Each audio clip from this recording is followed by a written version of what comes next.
Good morning. Hey, we're live today again because, well, we didn't record one. Well, I was in South Dakota. Yeah, you were kind of far away, so Yeah. you couldn't record one, and we thought about it, but you were busy. But Brett Chittum, CNWR. I have to sneeze. Bless you. The joys of being live. Jesus Cycle CWR. This is Business Technicalities. And all right, so early mornings, I get thoughts. And, we sometimes we plan these better and sometimes we don't. And I was thinking about perspective. And I've had some conversations with some of my team and talking about the things they're doing within their roles. And I started thinking about the perspective of each person and the individuality that creates for each person. It's not just that humans are individual, but their perspectives are even more finite. And so I was thinking about defining perspective and how do we define our own perspective, and have we? So I don't know. What are your thoughts on that, Jason? I don't know. You don't know? Come on, you have lots of perspective. I do. My perspective shifts depending on a lot of things who I'm talking to, right? Like there are for sure a lot of people in this industry smarter than I am, right? So I don't know. I don't know. I mean, I spent last week in South Dakota at Wild West Hacking Fest, right? So like that is a perspective that as an MSP owner you don't often get, right? Like we don't go to security shows like that, right? So you come out, and when the keynote lady, when the title of the keynote is like something along the lines of "Don't worry, I'm scared too." Excuse me. Whoa. It adds a little bit of perspective to like the fact that we all talk about assumed breach, we all talk about all those things, right? Mm-hmm. But like even the security community saying, I don't know if we're gonna make it here. Like there's a lot of shit going on in the world, and a lot of changes coming, and things are moving really fast, right? So lots of wars that need to be funded. Yeah, it definitely is a little bit of perspective shifting, and I try to pick up some really good nuggets from that on a more technical aspect. Mm-hmm. That's probably Tom's channel. That's probably a Lawrence channel video that him and I'll do at some point, talking about some of that stuff, and then maybe we'll try to distill down the business side of it and bring it over to here. But yeah, my perspective, it tends to shift a little bit, and I try to view the world in the perspective of the person or the role, I guess more the role than the person that I'm dealing with. Right. So, I try to view your role from your perspective instead of from my perspective, because I find that gives us a little more common ground. It's shit tartary, dude. That's what it is. I couldn't use the other word because that's really vague or vulgar. I will tell you that when you think about the roles each person has and what they're doing, so let's talk about a sales role for a minute.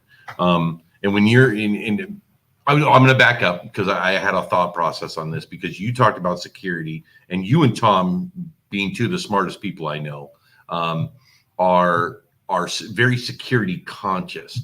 And the perspective in your part of the industry is every MSP should be.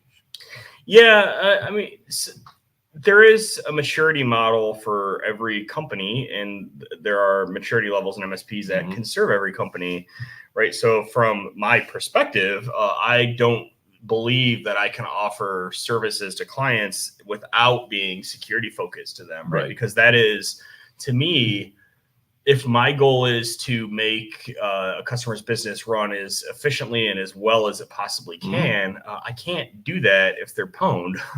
No, you can't. But also the one thing that you can do, and I remember when we first did this 4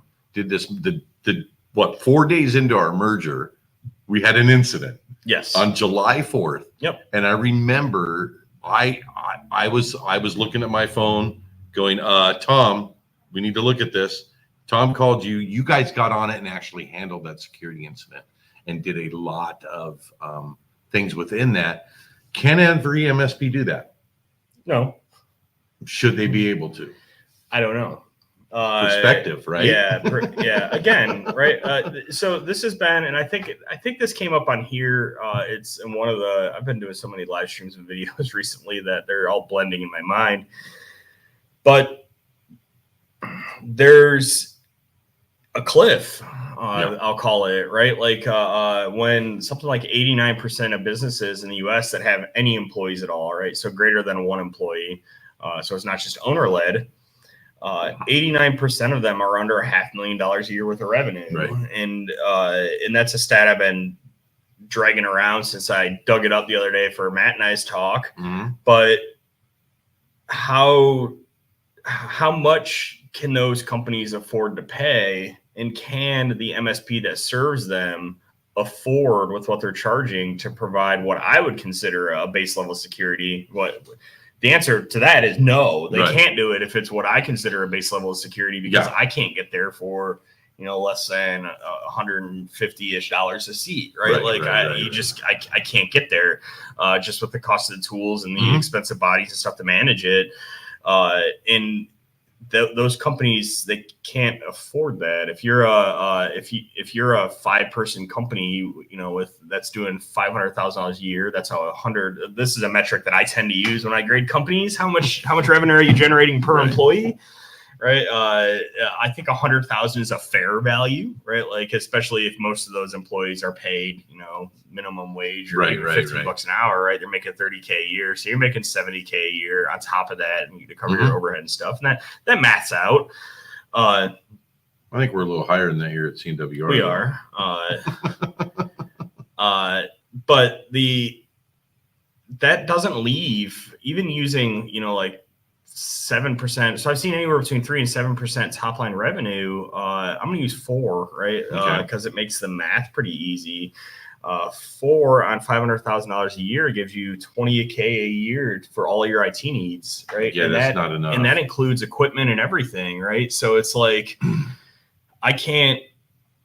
If you're paying your MSP, even our minimum, if you're paying, $1,250 to $1,500 a month to us, which is our bare minimum that we would charge, I'm eating most of that, and I can't even buy hardware then. No. And there's telco or any of the other things that go into that budget, right? So there's definitely a case to be made that there needs to be middler or smaller ground, and there's actually a talk at Wild West Hacking Fest about that. I only caught the second half of it, so I'm trying to get a hold of the slide deck. But it was basically how to handle a lot of these nonprofits or lower paid companies.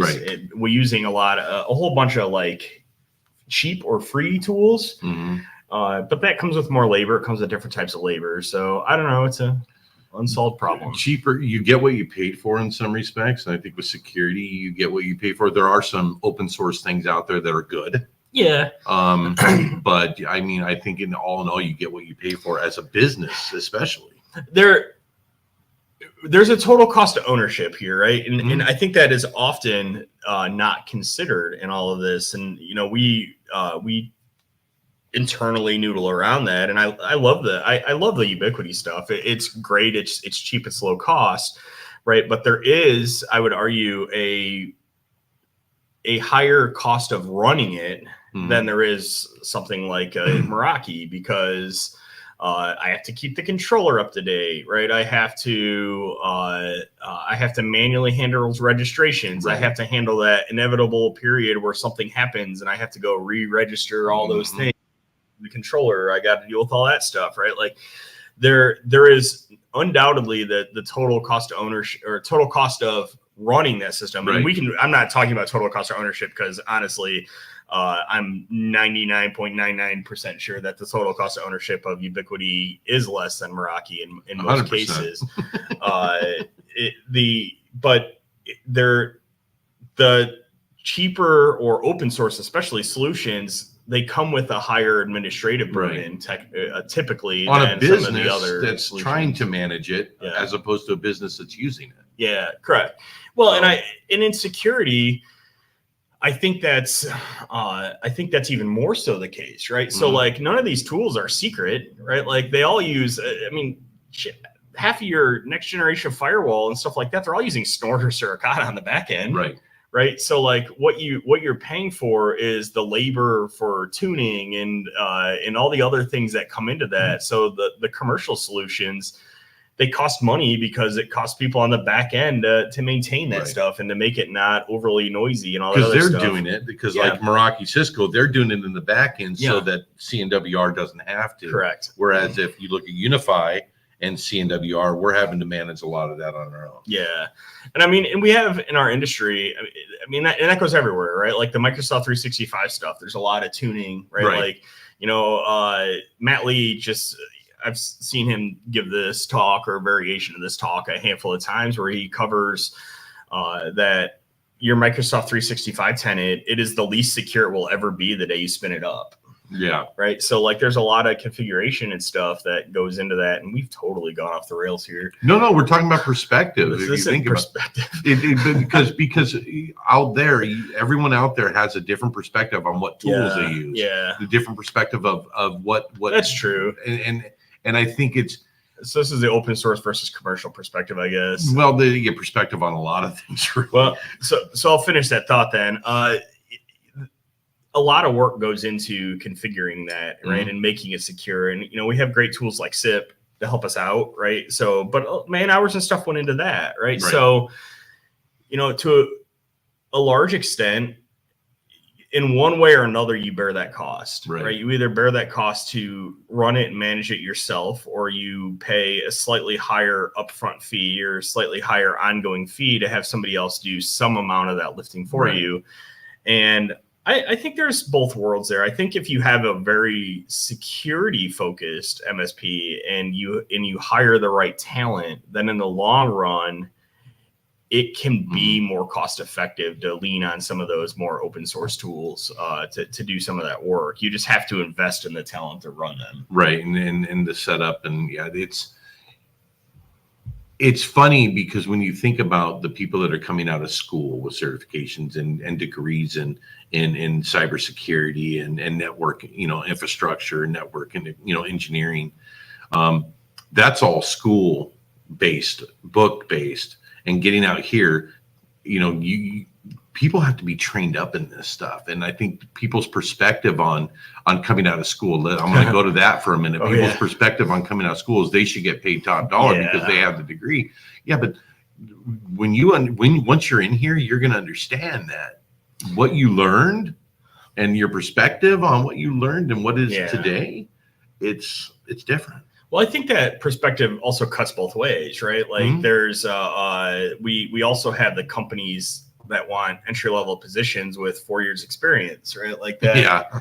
I mean, I've already seen postings asking for like 3 or 4 years of ChatGPT experience, and it's like you realize that's not even existed for that long, right? No, it's like a year and a half, 2 years. I mean, so I think that the people that come into the workforce in IT and in security in particular, to a certain extent, some of the schools hoodwink them. Like, it's like, if you go get this degree, you can earn X amount of money, right? And I think the assumption is that X amount of money is just what is bestowed upon you upon graduation. But those schools are often giving the senior rates or the more experienced rates, right? So like you can earn up to that amount of money, you know, once you've been in the career for a while, but those entry level positions are often, they don't pay anywhere near that. We jumped to that perspective, didn't we? Yeah. Well, I think it's a matter of, I mean, security. I think we started this out talking about security focused and your perspective on that. And I like to stick with that because I've worked with Tom for years, and now I'm working with you and seeing there's a similar thought process, but a different perspective between you and Tom as well. Yeah, Tom and I are very similar, even in our journeys. And the biggest difference is I hit that fork in the road and decided that I needed to go down the business fork, or he stay down the technical fork. And I mean, if we want to talk about perspective, that changes perspective a lot. And you know, you stop thinking about the coolest awesomest thing that we can do to actually push that thing forward, which I mean, I would love to do that in every case, but we also need to make money as a company, right? I have 25 and a half people I feed here now, right? It's and it weighs on you as a business owner, the fact that, like, man, I am responsible for the livelihood of 26 people, essentially. Yeah. And that, you want to talk about perspective shifting, that's a tough day some days, that it's that you're like, man, I in a million years never would have thought I would be, if you had talked to me 10 years ago or 20 years ago and told me that in 20 years I'd be running a company with 26 employees, and I would tell you were crazy. Well, and it's a perspective model, but when you change from the tech side to the business mindset, and that was a perspective and mindset change, right? You had to look at the cost and the profit and loss, and your P&L statements had to work out, and the math had to work out so that you could build the business that could sustain 26 employees. Yeah. Yep. So, I mean, continuing to do that and continuing to try to grow and expand our influence. We talked about, we had our episode on the why, and, trying to help as many people possible. There's a certain amount of growth. To be fair, there's a maximum amount of growth I want to undergo. I don't want to run a company where people don't know everyone's name just because I've worked for those companies and I didn't like it. Right. No, and that's when you think about it out there and you're building a business and you're thinking about where you want to be, I think you have to have that end game in mind of where you want to end up, because I think, and your perspective changed on that since we started talking back last year. It has. It totally did. It's gone up, but it's not gone up. I mean, yeah, the number of employees. So in my naivety, again, perspective, right? So the CWR, we had a lot of clients that have been with us for a long time, and they've been with us since before we were offering basically all you can eat, right? Like before you're offering, fully managed, all labors included. And I will tell you that customers that you convert to that model call you a lot less than customers that you sell that model. And we actually have account management. Like, that's one of the things eventually that I'll get bogged on with some of those people, is that, like, look, you're not calling us enough for your size, so what are you not bringing to us? Right. And so I had done the math based on the amount of labor that we were spending on those clients, and had wrongfully assumed that we could get to my revenue goal with about I guess 2/3 the number of employees that I think it's actually going to be. I mean, I'm transparently, I don't really think I want to exceed 10-ish million a year in revenue. And because I really don't want to be above 55 employees. I think that's the magic sweet spot there, where above that you start to just become numbers and names. You don't have that personal You like to have the personal relationship with everybody. Yeah, Neil said something. I want to what do you mean by all you can eat?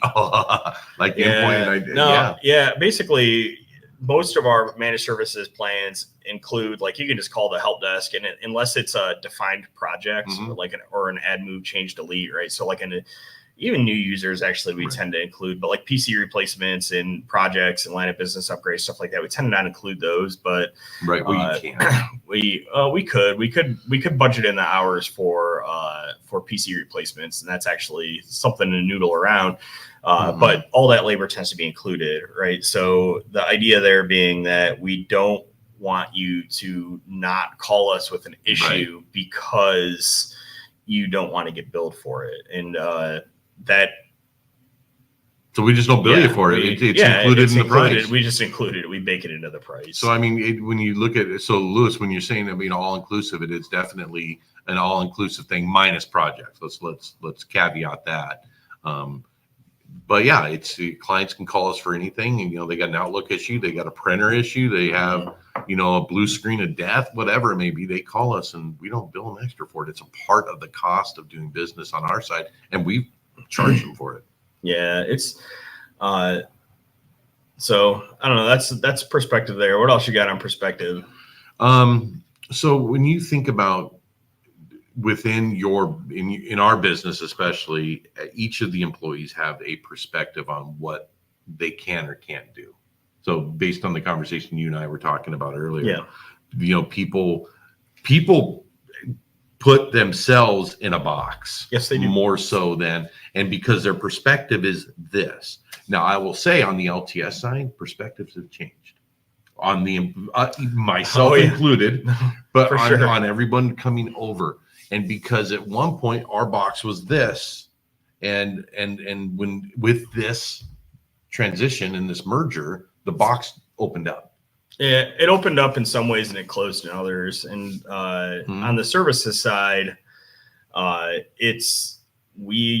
service ticket volume dwarfs yours. Oh, absolutely. So because we tend to do all-inclusive plans, right? Whereas you guys weren't. They had to pay to call us. Yeah, we have a lot more tickets that come in. And so it is, we use centralized dispatch here, right? Like we use, and we tier things out. So like help desk issues tend to get fed to tier 1 people. And there's no knock on being a tier 1 person. We have a bunch of them that are quite happy. Then they get escalated to tier 2, or things will get assigned to that, and then escalated to tier 3, and then it'll be Matter-I if no one can figure it out at all. Right. So there was some perspective shifts there that we asked, everyone when they came in to kind of self-evaluate, and, we kind of moved people along, and some people were unhappy with our assessment of that. And I think that with increased perspective, they get it a little more now. But it is definitely a different world than, I'm just going to work on either what comes in or what I want to work on. And it's an entirely different pace of play, right? It totally is.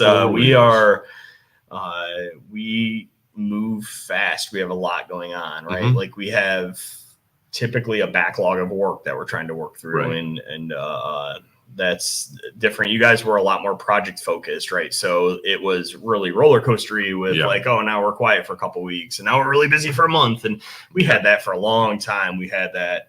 We brought that with us. What are you talking about? No, I mean, I'll tell you, and this is, I look back on this and I laugh, right? Like, because we thought we were moderately busy. And then Matt and I and Lucas, who used to work here, we'd go play Pokemon Go for an hour in the middle of the day because it was quiet, right? And we're like, oh, a break. It's quiet. Let's go play Pokemon Go for a little bit. That's funny. The reality of it is that I was idiot, because we should have been improving processes and automation and all that other stuff that would have made life easier down the road. You ultimately got there, though. Pokemon Go. Yeah, no, I mean, there's always more that could happen. It's time. Work will evolve to fill all available time at some point or another. Absolutely will. So it comes down to just time management. Well, that's, my perspective on time management is if I don't block the time to do that, it's not going to happen. Yeah, and I'm really bad at it. I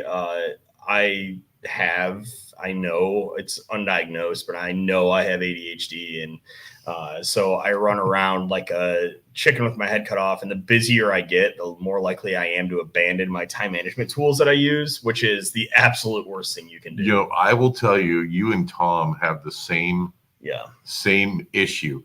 Never ask more than one question in the chat to you guys, because you'll answer the last one and forget a couple of the other ones that I asked in the middle. So I had to learn that with Tom, and I've had to learn that with you, is ask you one question at a time. Because I'm looking now, and we've got at this point we're going to be working on the office. Yeah. And we're going to redesign the Southgate office to be more efficient. Yeah. So it's kind of cool.